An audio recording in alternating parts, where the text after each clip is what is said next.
سارة أحمد جامع حدق دعي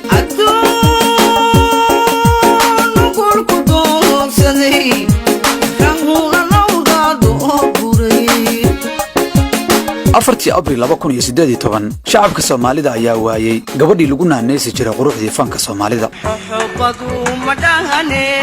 afarxal fiya xoolaha dhamaysanaa gabadh lama xumay Sara Ahmed Jaamac waxay ku dhalatay aaga magaalada Burco ee gobolka Togdheer waxayse ku barbaartay magaalada Hargeysa gaar ahaan xaafadda Doonbuluq fanka waxay ku biirtay 1969kii iyadoo xilligaas 13 jir ah sida ay ku sheegtay waraysi ay bixisay intii aanay dhiman aduu 13 jir baan ahaa markaan bilaabay yaa iskuul markaan galay madana waxa ay ahayd maxay adigu 69kii baan toos soo galay fanka waa fanaanad uu jiil walba heesadeeda jeclaado waa mid ka mid ah madadaaliyaasha ugu caansan Soomaalida waxaana lagu tilmaamaa gabadha ugu heesaha badan hablaha heesa ee Soomaaliya waxa ay lahayd masraxiyad cajiib ah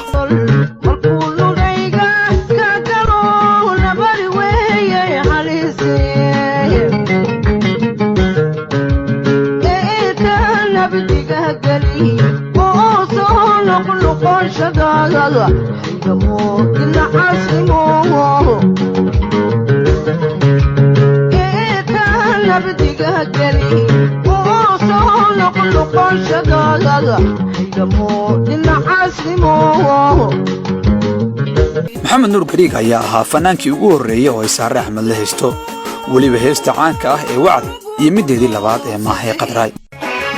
dadna ruux ku aaminay iyo wacd ilaahay dadna ruux ku aaminay iyo wacd ilaahay midna lama ilaawe ha halaynin aaya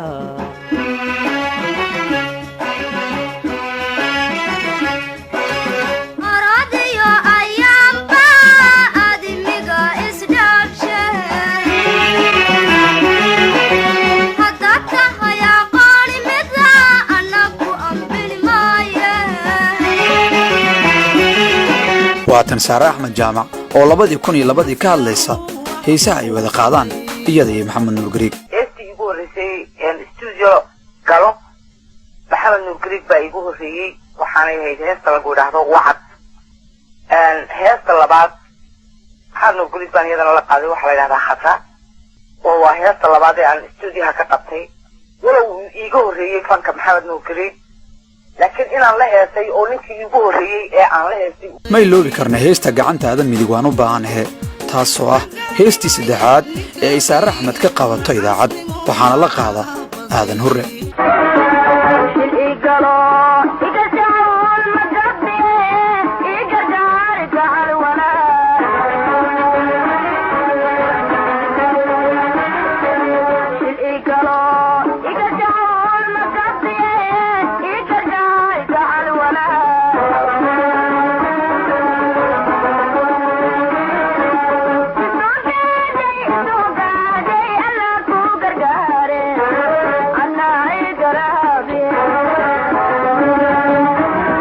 أبوان أحمد سليمان بدي أيها عريه هيستي ugu horeysay oo ay qaada Sara Ahmed waxaana laxan ka saaray Maxamed Aadan Dacar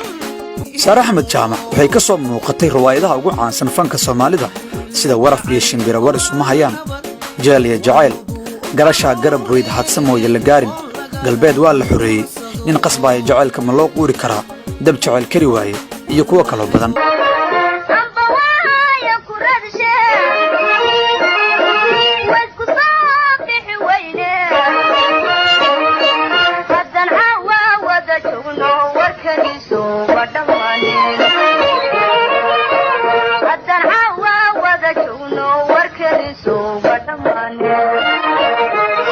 Sara Ahmed ayaa lagu bedelay qadar daariga qaybta dambe ee riwaayadii dab jacayl kaliwa markii ay soo dhawaatay muddo dhalmeedkeeda riwaayadii la oran jiray dab jacayl kaliwa intayda ayaan baan urkeeda lahaa dabadeedna anigoo sideed bilooda khadrad daahir bay bedeshay ruwaadii gashay xamar baan joognaa markaa laqayada jacaylkiyo lurta caashaq kululaga ruuxaad laatayo kugu laaday ba'ana waxaan hadalba ii labin sida laygu kaaladhay haddii aad 6 goor noqo itidhaa 12 naftan libiqsanayse labanaysayaysiin ladanow miyaan la'aanta anigu ladiyaa hurdada laqayada jacaylkiyo lurta caashaq kulula ruuxaad laatayo kugulaaday ba'ana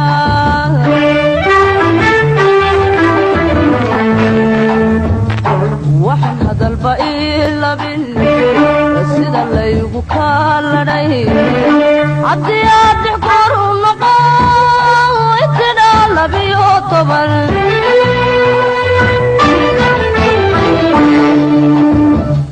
xasan aadan samatar waxaa loo arkaa mid ka mid a fanaaniinta ugu badan oo ay saare axmed wada hayseen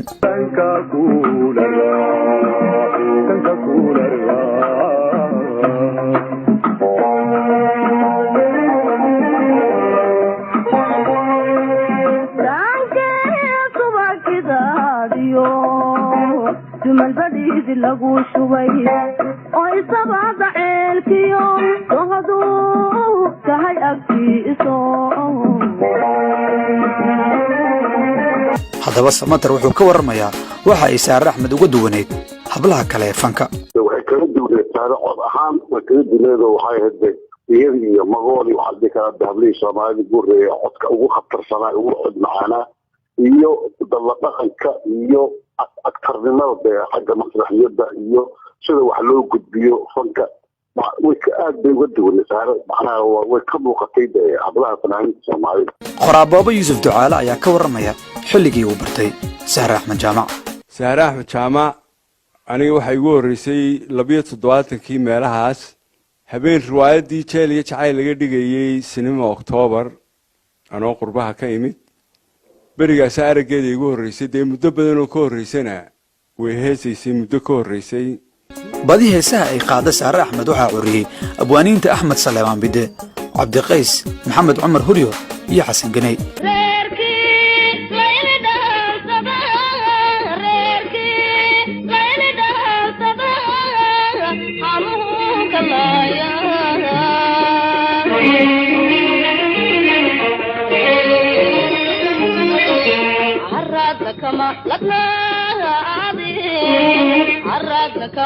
saare axmed waxa ay la haystay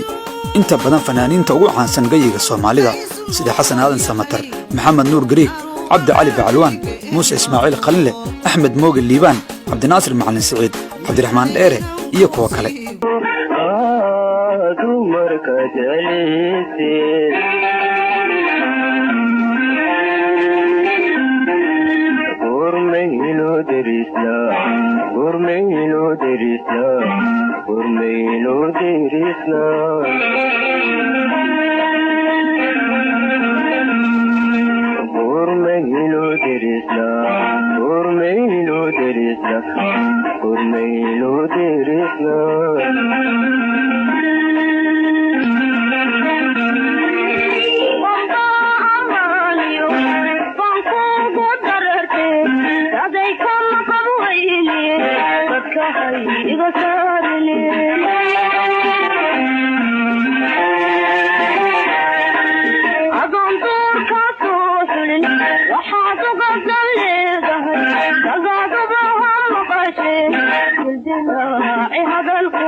xilligii dagaalada sokeeye waxay mar la shaqaysan laanqeyrta cas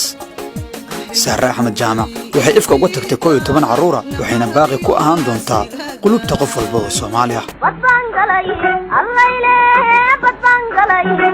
iyo baaxad sooro waanigan isoo